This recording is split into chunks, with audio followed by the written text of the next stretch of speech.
Educating our children is one of the most important issues affecting the state of Indiana and the United States. But it doesn't come without controversy. Education reform has been one of the issues at the heart of this session in Indiana General Assembly.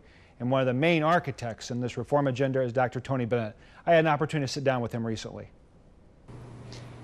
Dr. Bennett, there's been a lot of discussion, not just in Indiana, but across the country about our global competitiveness. And since taking office, you have brought a sense of urgency to this work. Why is this important for Indiana? Well, I think it's important for Indiana, Vince, because I think Indiana economically, I think our tax climate, our business climate, everything is in place for Indiana to emerge as a national leader if we address the necessary components, the structural components, to improve education so that education becomes an economic development driver for this state. We can do that in Indiana because we have all the other rails in line where other states do not. So I think we have a unique and historic opportunity today to affect long-term economic development change in this state.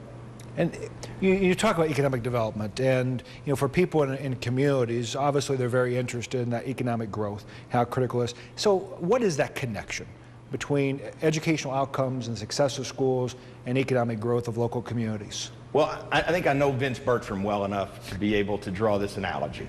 I bet that as a superintendent of schools, Vince Bertram says, if parents want to move to Indiana, we want them to choose Evansville because children will leave our schools the best trained in the state, right? We'd like for them to move to Evansville, yes.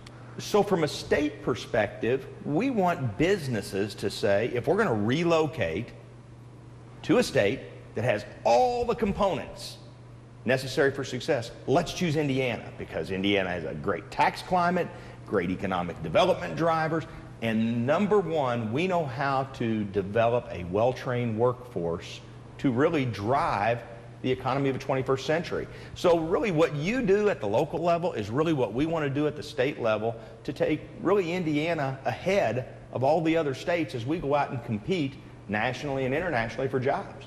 Well, you made, I think, an important point in saying training a skilled workforce and preparing students for college and being work ready.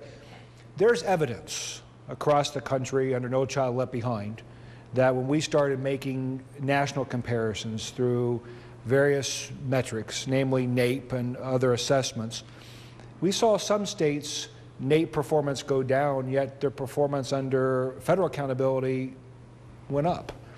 And that's not the case in Indiana. I think there's been a real focus on improving standards and holding people accountable, and that's what I'm hearing from you. Is that?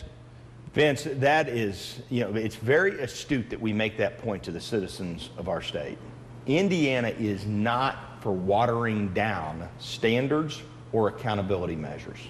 As you mentioned, some states, in order to look positive in federal accountability standards, tend to water down their assessments or standards or their accountability measures. Indiana has taken a much different approach. We want to set very high expectations and set very rigorous accountability standards so that our students are not fooled. Secretary Duncan always uses this line, and I love it. It's time we quit lying to our children.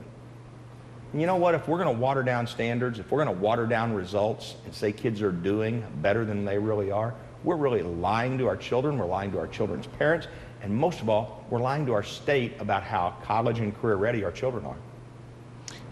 Important distinction, and that's one of the things we're going to talk about when we come back in just a few moments. We're with Tony Bennett, Superintendent of Public Instruction for the state of Indiana. We'll be right back.